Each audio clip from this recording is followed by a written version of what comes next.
Good afternoon. This is Alan Joins, Mayor of Winston-Salem, and I call to order this August 16th meeting of the Winston-Salem City Council.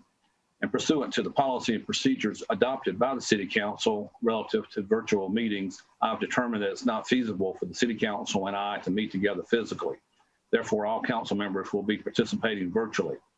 Council members will vote by roll call vote. A council member will be recognized, raise their hand, and state your vote. Would the City Clerk please call the roll? Councilmember Larson. Present. Councilmember Clark. Here. Councilmember Mundy. Present. Councilmember Scipio. Present. Mayor Pro Tem Adams. Here. Councilmember Taylor. Present. Councilmember McIntosh. Here. Councilmember Burke. Here. Thank you very much. We have full attendance tonight. Would you please join the City Council and me in a moment of silence?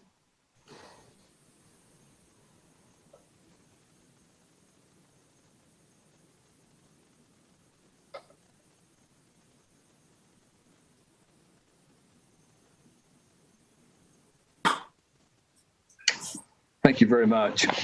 Tonight's agenda of the City Council is comprised of two parts, the general agenda and the consent agenda. As always, the practice of this council to take the consent agenda as the first order of business.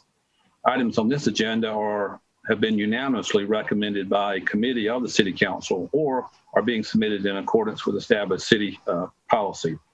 There'll be no discussion of the items on this agenda unless a council member so requests, in which event the item will be removed from the agenda and considered individually. Items not removed from the consent agenda will be enacted with one motion. We're televising this meeting live tonight on TV 13, and it will be replayed tomorrow at 9 a.m. and again Wednesday at 9 p.m. Of course, copies of our agenda as well as copies of the videos of previous meetings are always available online on the city's website, www.cityofws.org, and just click on the Watch Meetings Online option. Council members, are there any items you wish to have pulled from the consent agenda? Yes, Mr. Mayor, this is Scipio, 13, 31, and 32. All right. Any others? C30. I move for approval. Excuse me, Councilmember Taylor. C30. C30. All right. Thank you. All right. Then I heard a motion from Mayor Pro Tem Adams to approve the balance. Yes. Second. Second by Clark. All right. We'll go to the roll call to approve the balance of the consent agenda. Councilmember Larson. Yes. Councilmember Clark. Yes. Councilmember Mundy. Aye. Councilmember Scipio. Yes. Mayor Pro Tem Adams. Yes. Councilmember Taylor. Yes. Councilmember McIntosh. Aye. And Councilmember Burke. Yes. Thank you. That is unanimous. We'll now go back to the items that were pulled. Item C13. Item C13, consideration of items related to Sprague Street pool conversion, recommended by Finance Committee. Councilmember Scipio. Yes, Mr. Mayor and fellow council members, I pull this for just a comment. I think we should be reviewing our commitment to water safety and teaching our children how to swim. Learning to swim at our city pools was a rite of passage for many of us who lived in the inner city. Those pools were very important during our summers. We recently just seen the impact of swimming that our U.S. swimming teams had on the Olympics. And we should know the economic impact that the Aquatic Center in Greensboro has on that city. My question, are we intentionally, by closing the pools in our low-income communities, denying future athletes a beginning? I would like for us to review and have some discussion on that in the future. Thank you, Councilmember. I'm sure the city manager heard that, and Mr. Royster will provide the information. May I get a motion to approve item C13? I move for approval. Second. Second. Thank you. Any discussion? All right. We'll move to roll call. A yes vote approves this item. Councilmember Larson. Yes. Councilmember Clark. Yes. Councilmember Mundy. Aye. Councilmember Scipio. Yes. Mayor Pro Tem Adams, Yes. Councilmember Taylor, Yes. Councilmember McIntosh, Aye. Councilmember Burke. Yes. Thank you. That is unanimous. Item C30.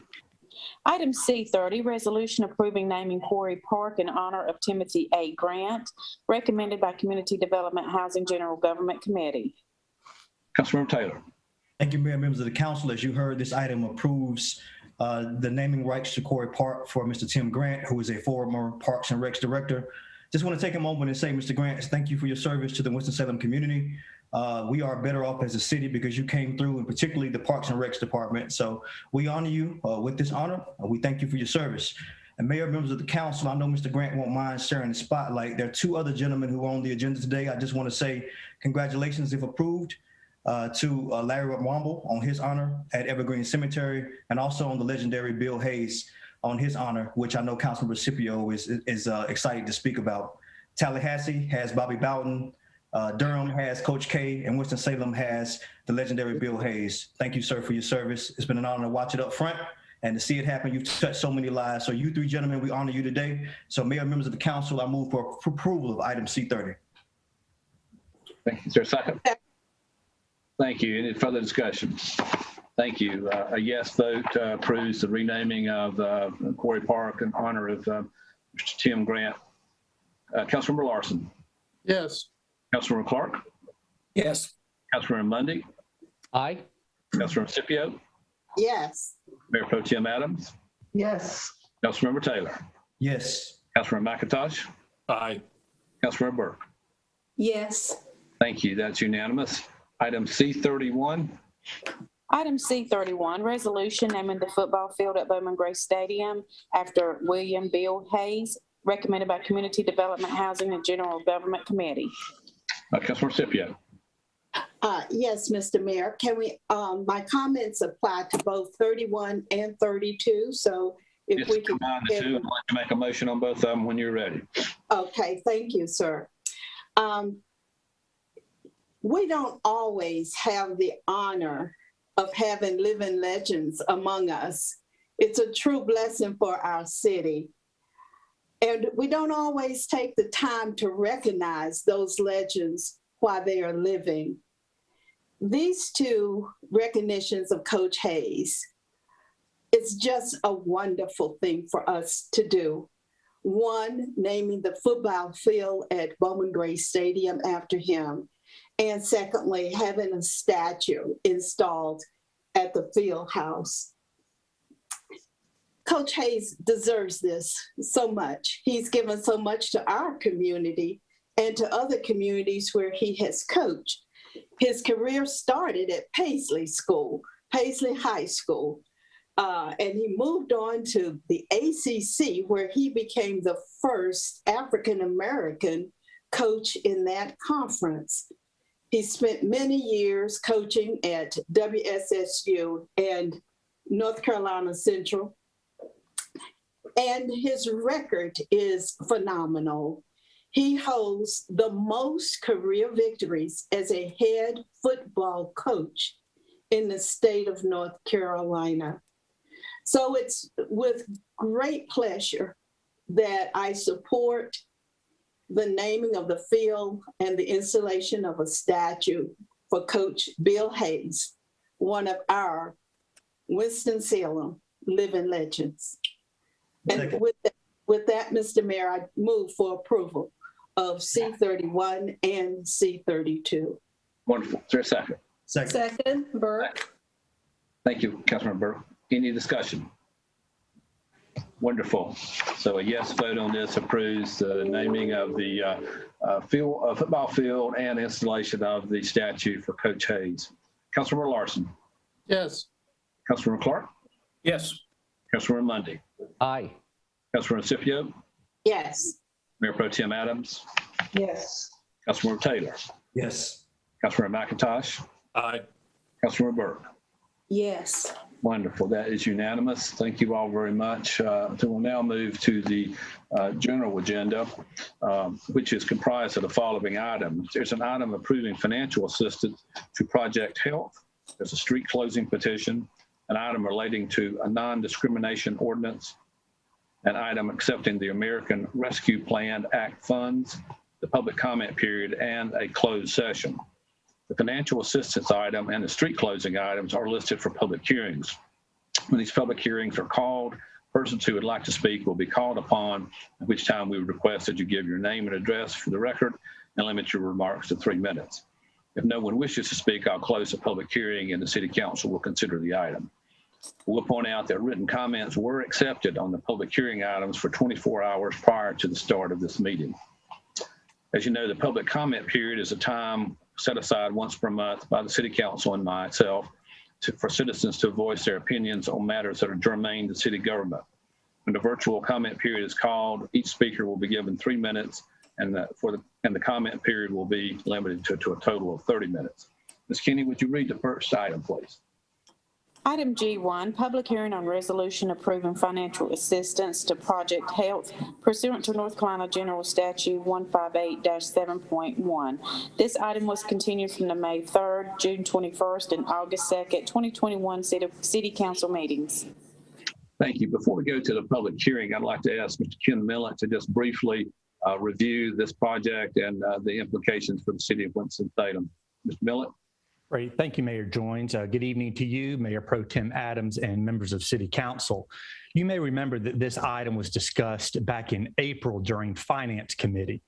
At the time, we referred to it only as Project Health, but now we can share that the company involved is Nature's Value Incorporated.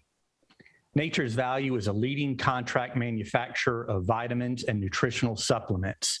This project would consolidate the company's existing New York headquarters/manufacturing operation with a Davidson County manufacturing facility into an existing building at Whitaker Park. This consolidation would create 263 jobs with an average wage of over $46,000. Nature's Value will also invest $3 million in capital improvements to the existing building, as well as invest $18.7 million in new machinery and equipment. A sample of manufacturing positions includes workforce in areas such as blending, coating, encapsulation, and tableting, maintenance and sanitation, quality assurance and quality control lab, pharmacy tech, mechanics, and warehouse packaging, shipping, and receiving. The company is requesting financial assistance to reduce its capital outlay associated with the project. Staff recommends an incentive package totaling $264,592, which represents 50% of the net new tax revenue the project is expected to generate over a 5-year period. As outlined in General Statute 158-7.1, this project is consistent with the city's public policy justification to stimulate the local economy through the creation of new jobs and investment. The state of North Carolina has approved incentives based on 183 of those new jobs that exceed the county average wage, but the company's decision is contingent on financial support from the city and the county. The Board of Commissioners is expected to consider the request at its meeting later this week. Mark Owens and Laura Lee from Greater Winston-Salem, Inc. have joined us in support of the project. And also Eric Billings, who is the controller of Nature's Value, is also here to speak on behalf of the company. Thank you, Mr. Millet. Are there any questions of Mr. Millet? Thank you. We'll go to the public hearing. I know that there's no one signed up in opposition, but I would love to hear from Laura Lee on this item, and I believe Mr. Billings as well. So Ms. Lee, excuse me. Excuse me, Mayor. Oh, I'm sorry, Mayor Pro Tem. That's okay. Mr. Millet, again, so the public will hear you. Are those net new jobs that total, or will those be transferred jobs, relocated jobs of employees? I will defer to Mr. Billings or Ms. Lee on the details, but I believe that those are new jobs to the Winston-Salem community. Ms. Lee or Ms. Billings, could you comment on that when you make your comments? Is that okay, Mayor Pro Tem? And so far as the type of product that it is, and being that we live basically in a very high volume medical center area, Is it possible, and I don't know whether they're doing this, do they have any collaborations or partnerships with disparaging health communities within their location? And would they be willing to do that? We do know, even though we have great quality healthcare in Winston-Salem, a lot of our poor Black and Brown citizens do not benefit from that healthcare. And any partnerships that they could work with nonprofits or hospitals to help facilitate with vitamins. I have to take vitamin D, I'm anemic, and low iron. If they have done that, or would they be willing just to consider it going forward? Thank you. Thank you, Mayor Pro Tem. Ms. Lee. Thank you, Mayor Joines. Mayor Pro Tem Adams, council members, and other guests. Greater Winston-Salem is excited to support Project Health as this company looks to create new quality jobs and investment in Whitaker Park. And we're honored that Nature's Value is also consolidating its operations and relocating its headquarters to Winston-Salem. And this project really fits well with our strategic plan goals and our target industries for job creation. Mayor Pro Tem, as you mentioned, these jobs, there will be some that will transition from Davidson County. That they had about 50 people. I think Eric can speak a little bit more closely to how many they anticipate to transfer, but that would be, and then on top of that, we would have 263 jobs that would be created. Thank you. Mr. Billings, did you want to comment? Yes, Mr. Mayor, thank you. City Council, I appreciate the opportunity to come here and speak to you. Just first, let me say on a personal note, it's a very exciting opportunity for myself personally, for the company. It's something that we're looking forward to with as much excitement and as much fear as moving an entire corporation, halfway down the Atlantic seaboard can be. But I would like to say that the positions that we would be creating in North Carolina, the 268 positions, would be new positions to North Carolina. They would either be people that would transfer from New York or North Carolina current residents that would be hired in these positions. Currently, we have an operating facility with 48 employees in North Carolina. Those positions would be guaranteed to be transferred if those persons wish to transfer to the new facility. If not, that would be their choice. It wouldn't be our doing. To address the issue of providing charitable product, things like that, it is something we have done in the past, and I see no reason for us to not be willing to do something in the future, considering how hard people have worked and how welcoming the city of Winston-Salem has been since this project's inception. It's been, hurry up, cross all those T's and dot all those I's so we can get this ball rolling. And it's something that we're looking forward to. I foresee in the very near future a mutually beneficial project going forward. And it's and the positions that we were talking about, as part of the incentive programs, there was about 168 positions that we had to average out to meet the minimum salary requirements. And I kept having to explain to people, yeah, but that's not all of them. That's, right now here in New York, we have close to 300 employees. And I don't anticipate us losing any of those jobs. I anticipate us, with the favorable economic environment that North Carolina will provide and the incentives that you guys we're discussing, I anticipate growth. So I anticipate more than what we're initially discussing. So again, like I said, for me personally, it's an exciting opportunity. For the company, it's something that we are definitely looking forward to, and we're gearing up to get the ball rolling. Thank you, Mr. Billings, and certainly we are absolutely delighted that you're considering Winston-Salem for this headquarters and operation. City President of Greater Winston-Salem Inc. is on the call. Mr. Owens, do you want to add any remarks? Thank you, Mr. Mayor, Mayor Pro Tem Adams, and Council. We are so excited about this process and this opportunity. And I just want to especially thank Eric and his team for considering Winston-Salem, for council for considering this opportunity, for Laura leading that, and Ken has done an amazing job as well in helping us through this process. And I just wanted to publicly thank Ken Millett for his work on this and respectfully ask council to help us bring this headquarters home to Winston-Salem. Thank you, Mr. Owens. One more question, Mayor. Yes, Mayor Pro Tem. Maybe I missed it, Mr. Millett or Mr. Owens or Ms. Lee.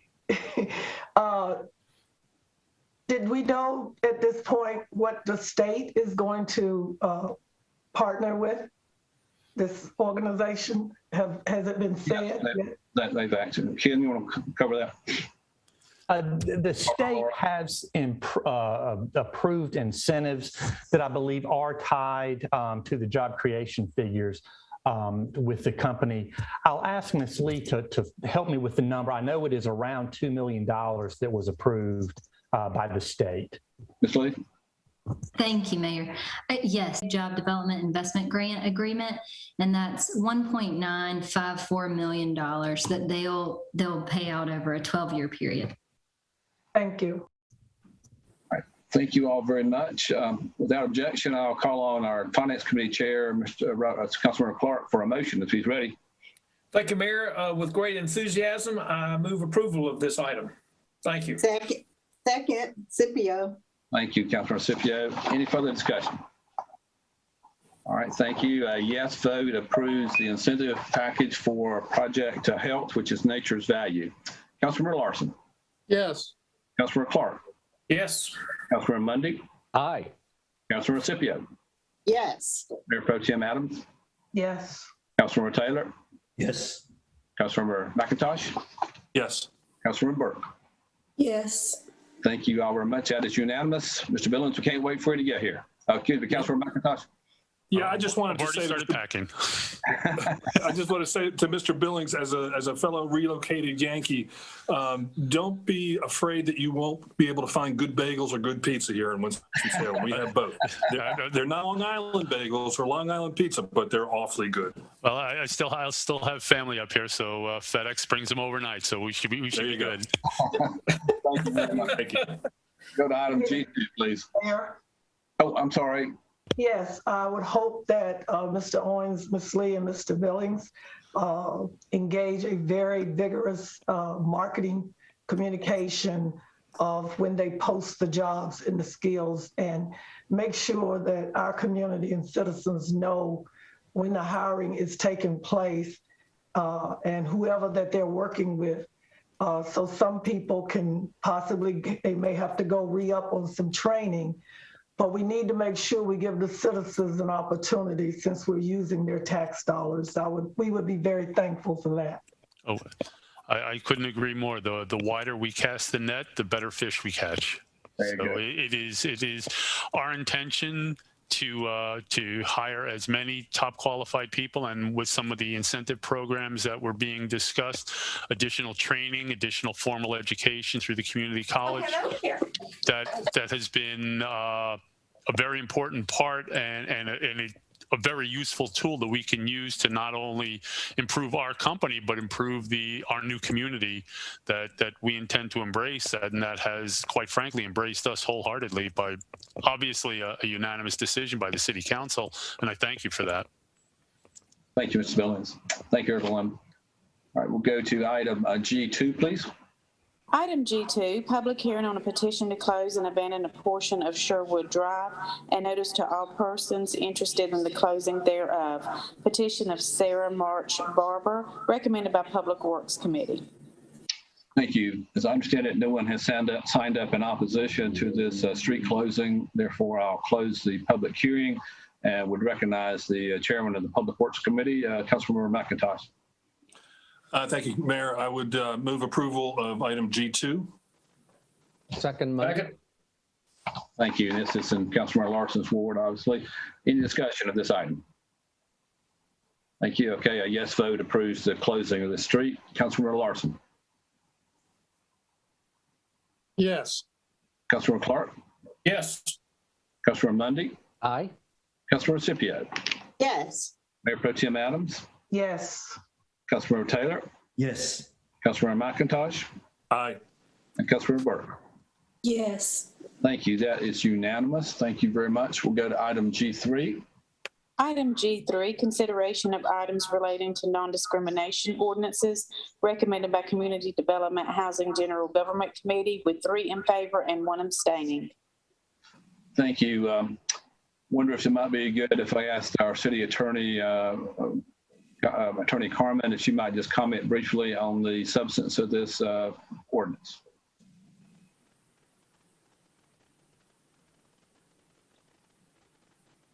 Ms. Carmen, you're 30. Ms.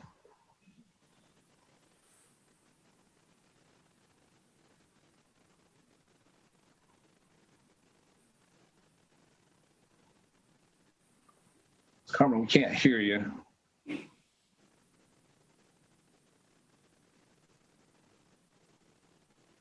Mr. Garrett, do you want to comment? Good evening, Mayor, members of City Council. I'll be glad to comment about the ordinance.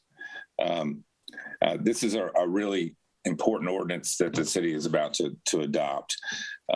What it's basically saying is that we are going to respect and protect the rights of all individuals, no matter what their race, creed, sexual orientation, gender selection, hairstyle, etc.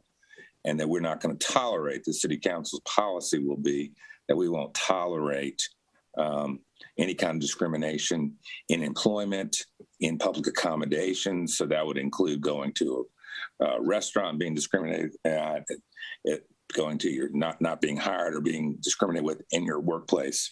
What this sets up, what the city attorney has so masterly crafted, is an ordinance that mirrors our the ordinance we already have for fair housing and housing enforcement through our Human Relations Commission. It sets up a very similar process with conciliation, which is like mediation.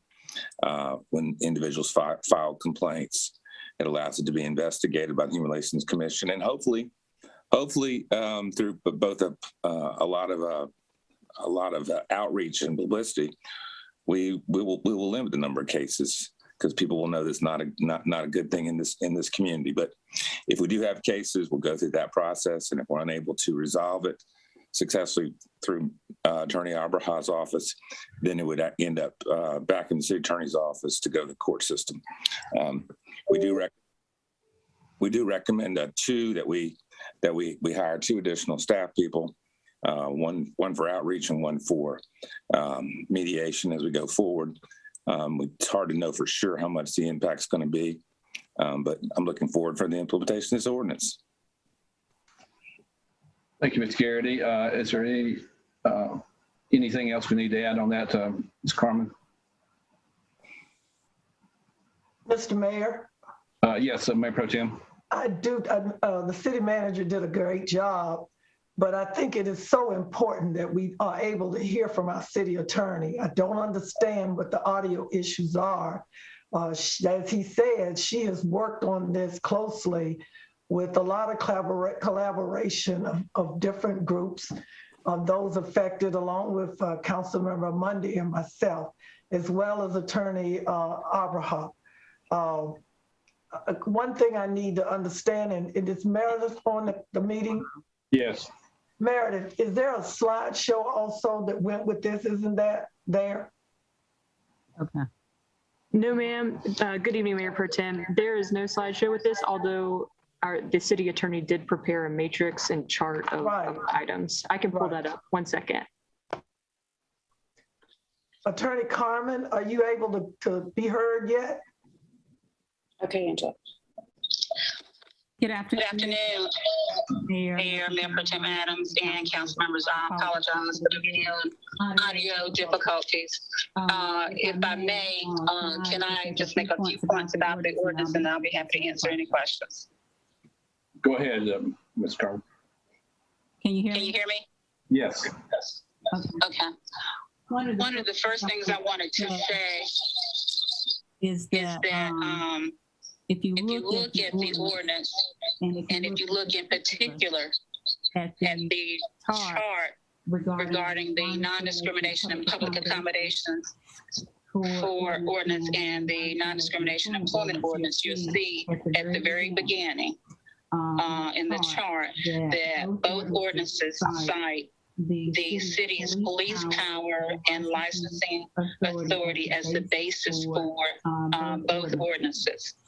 The licensing authority appears in GS 168, 194, and the police authority appears in GS 168, 174. And that particular authority, paragraph A, specifically states, a city may by ordinance define, prohibit, regulate, or obey acts, omissions, or conditions detrimental to the health, safety, or welfare of its citizens and the peace and dignity of the city, and may define and abate nuisances. While there is no North Carolina law that specifically says that that is sufficient authority for NDOs, there are laws in other states that cite that similar statutory authority as sufficient basis for NDOs. The other thing, during the General Government Committee meeting, there were a couple of questions regarding consistency with state and federal law. I'd like to point out that GS 168-174, paragraph B in particular, says that a city ordinance shall be consistent with the Constitution and laws of the state of North Carolina and of the United States. It goes on to say an ordinance is not inconsistent with state or federal law when, number 2 in particular, the ordinance makes unlawful an act, omission, or condition which is expressly made lawful by state or federal law.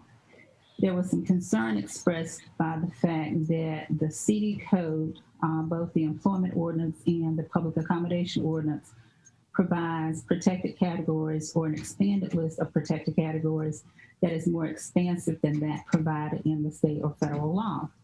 And that by the state law and federal law not speaking to those additional categories, such as protected hairstyle, that perhaps it was meant to allow discrimination on that basis.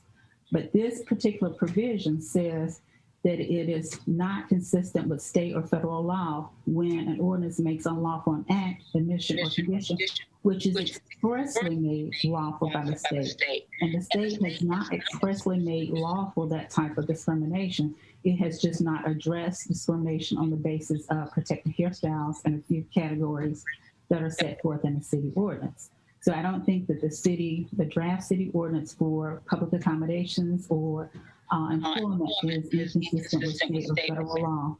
And as I mentioned at the General Government Committee meeting, we have been dealing with the EEOC, the Employment Security Commission, Equal Employment Security Commission, or Opportunity Commission, excuse me, in hopes of perhaps just like for fair housing, having the NDO determined to be, in particular the one for employment, determined to be substantially equivalent to the federal employment laws, such that a person who files a complaint with the Human Relations Commission is dual filing a complaint under the state law, under the city code, as well as the federal law. And I think in particular, in terms of the city code provision, I think that citizens will find that that code provision, as it relates to employment in particular, provides an opportunity to have mediation, conciliation of a complaint that has been filed, done on a more expedited basis than they would find at the federal level. Now, again, this does not preclude a person from filing a complaint with the federal EEOC, but they can also file it with the city, and hopefully the city will be able to resolve that complaint long before the complaint is investigated and potentially reached at the federal level. Just in general, as Mr. Garrity mentioned, both ordinances provide a complaint may be filed with the Human Relations Department. It will be investigated by the Human Relations staff, and basically it affords, if a complaint has been determined to have cause, it affords a voluntary process whereby there could be a hearing and conciliation. The present draft provides that the ordinances will become effective January 1st of 2022, and the civil process will become effective March 1st of 2022. And the reason for that is to allow for onboarding of the 2 additional staff persons that Mr. Garrity spoke about. And once they come on board, it will allow my staff to determine, me and my staff to determine if I need to make some reassignments based upon the number of cause complaints that are filed. And in March of next year, if there are in fact cause complaints, then I would look at those and file a civil action, taking those to court, basically seeking injunctive relief. An example of that would be asking the court, in the event someone has been terminated, to put that person back to work, to require the employer to put that person back to work. That's basically the ordinance in a nutshell, and I'll be happy to answer any questions. For this, and she's worked to get information from the state attorney general's office, and I know she's worked with Equality North Carolina and some of their legal advisors as well. So I wish everyone knew the amount of time and the hours that she's dedicated to this, and I'd like to personally thank her for that. And also I'd like to thank Director Wanda Allen Abraha for getting things kicked off. The subcommittee, the study subcommittee that we put together based on the resolution, or rather the ordinance we passed in March, is actively meeting, and the Human Rights Department has taken this responsibility on. They're building the resources they need to act on anything that comes up. And I'm just very grateful as a member of the LGBTQ community for all of this work. And I really hope that we can pass this tonight with a unanimous approval. Thank you, Councilmember Bundy. Any other comments or questions? We do have a motion and second before us. A yes vote approves the establishment of this ordinance, as well as approves funds for the 2 staff positions. Councilmember Larson. Yes. Councilmember Clark. Yes. Councilmember Bundy. Aye. Councilmember Scipio. Yes. Mayor Pro Tem Adams. Yes. Councilmember Taylor. Oh my God. Councilmember Taylor. Yes. Thank you. Councilmember McIntosh. Aye. Councilmember Burke. Yes. Thank you very much. That is unanimous. I have the next item, please. Item G4, resolution accepting American Rescue Plan Act funds. Thank you. Call on Assistant City Manager Ben Ryle, if he would make a couple comments on this, please, Ben. Yes, good evening, Mayor Joines, Mayor Pro Tempore Adams, members of the City Council. The item before you tonight is a resolution to accept the city's allocation of the coronavirus local fiscal recovery funds that the city has been awarded through the American Rescue Plan Act. The city is going to receive a total of $51.7 million. We received the first tranche, which was half the funding in May. It was just shy of $25.9 million. We'll receive the second tranche about a year from now in May of 2022.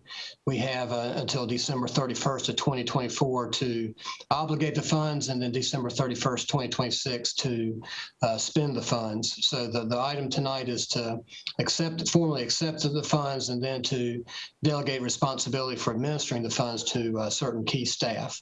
The council will be holding a special meeting next Monday at 4 o'clock to discuss a potential framework for uses of the funds. And so staff will be presenting additional information at that meeting. Thank you, Mr. Rao. Any questions for Mr. Rao? All right, may I have a motion to accept $51 million? I move for approval. Second. Thank you. Several seconds there. So a motion has been made and seconded. So a yes vote approves accepting $51.7 million, and we will decide how we will utilize those funds. Yes. Councilmember Bundy. Aye. Councilmember Scipio. Yes, definitely. Mayor Pro Tem Adams. Yes. Thank you. That is unanimous. Item G5. Item G5, public comment period. Again, we're setting aside 30 minutes as we do every month, and inviting citizens to comment on items that are germane to city government. Again, please state your name and address for the record, and limit your comments to 3 minutes. Excuse me. I'm going to ask, since I'm not in the chamber tonight, I'm going to ask Ms. Jeannie or Ms. Martin to call out the names of the individuals as they have signed up. So I guess Ms. Martin. Gary McCoy. Mr. McCoy, if you're on, you can unmute and begin. I speak to city council members tonight. My topic is the Petrie Road Sidewalk Project. My name is Gary McCoy. I live at 474 Petrie Road. Recently, I circulated a handwritten petition door to door to affected owners from 454 Petrie to 790 Petrie. The petition reads, "We signees object to the city model of curb/grass strip/sidewalk. We signees prefer the model curb/sidewalk, in parentheses, no grass strip between curb and sidewalk." End of petition. Our model requires less maintenance on our part. Why less maintenance, you ask? Currently, there is no clearly defined edge where Petrie Road segues into our lawns. If we get the curb/sidewalk model, we will have one clearly defined edge to maintain, where the inner edge of the sidewalk meets our yards. I have roughly 225 feet of frontage. If we have a grass strip, that adds two more edges, the outer edge of the sidewalk and the edge where curb abuts grass. That's a lot of extra edging for us owners. One owner voiced her concern about doing yard work on that strip, being so close to traffic. With no grass strip, she is 7 foot 6 inches away from Petrie Road, 2 foot 6 inches of curbing, and 5 feet of sidewalk. In short, it is safer, neater, more easily maintained. There are 13 homeowners impacted. I procured 9 signatures. I was unable to contact 2 owners. Only 2 owners were unwilling to sign the petition for differing reasons. However, no one spoke in favor of the grass strip. No one. Several are at least as adamant in the opposition as I am. I am just a conduit here to voice our opposition. I'll make it short, sweet, and simple. We residents don't want what you are proposing. Project engineer Alan Temple says he is just following national standards.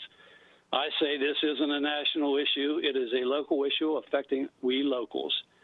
This is similar to the proposed Tanglewood Special Events Building. To be precise and to the point, county officials neglected to get input from affected nearby residents. When the residents learned about it, county got an earful. Will they build it now? It doesn't seem likely to me. Too much opposition. City leaders neglected to get input about this project from us. Well, you're getting some input tonight. I hope council members take stock. Please stop this nonsense. Please listen to my neighbors and me. Please reconsider and give us what we prefer. Give us good governance here. If you build it our way, it will cost less and we lose less of our front yards. Thank you, Mr. McCoy. Your time is up, Mr. McCoy. Thank you very much. I'm sure staff heard the comments. I know Councilmember McIntosh is working on this, and I'm sure we'll take your into consideration and certainly will be back in touch with you. Thank you. Ms. Martin, next speaker. Roger Arnolda. Mr. Arnolda, if you're unmute and begin your comments.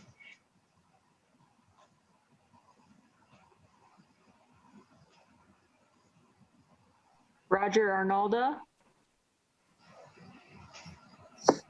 Good evening, Mr. Mayor and all the council members.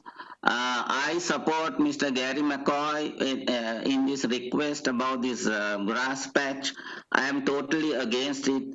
I am the owner of 454 Petrie Road and 620 Petrie Road. So I am the owner of 2 properties, and I am just agreeing with him that this is a total risk for us because we have to maintain this grass patch. And as these motorists right now are just flying past properties, it is just a bigger risk for us to maintain these grass patches after it's done. So please consider just revoking this maintenance and building of this grass patch over this sidewalk. Thank you very much. Thank you, Ms. Arnaldo. The next speaker, please. That's all for this evening, Mayor Joines. Okay, thank you, Ms. Martin.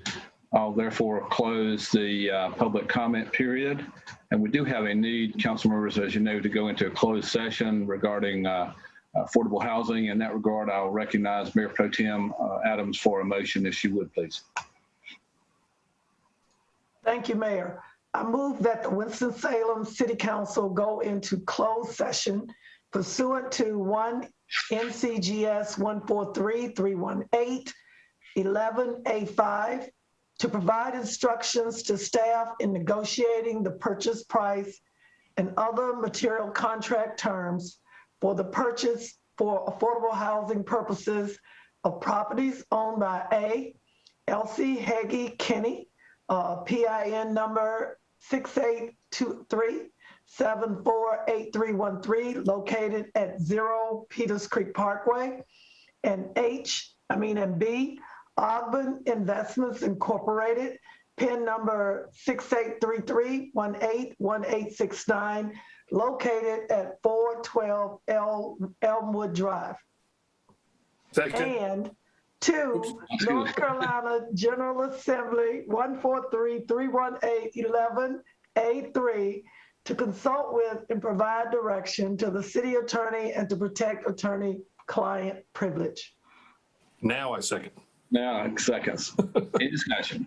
The yes vote approves us going into closed session based on the long motion that Councilmember Mayor Pro Tem Adams made today. I didn't write it. All right. Did a great job with it. Councilmember Larson.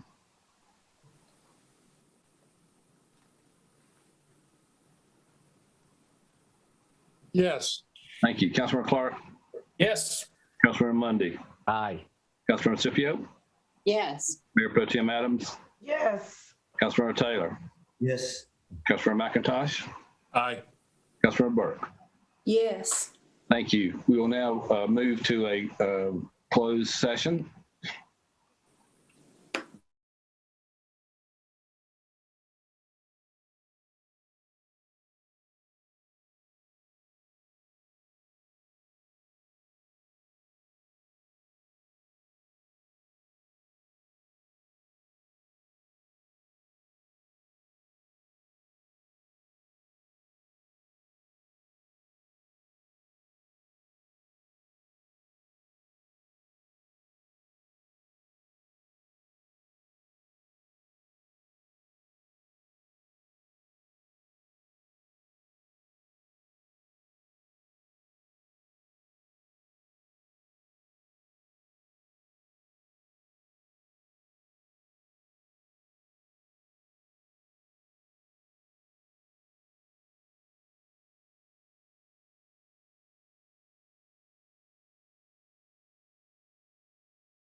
Thank you. There's a motion and second to end the closed session. All in favor of that, please say aye. Aye. Is there anyone opposed to ending the closed session? Seeing them, I'll entertain a motion to adjourn the regular meeting. So moved, Clark. Second, Scipio. Motion and second to adjourn the meeting. All those in favor of adjourning the meeting, please say aye. Aye. Is there anyone opposed to adjourning the meeting? Hearing none, our meeting is adjourned. Thank you all very much. Thank you. Good night. Thank you.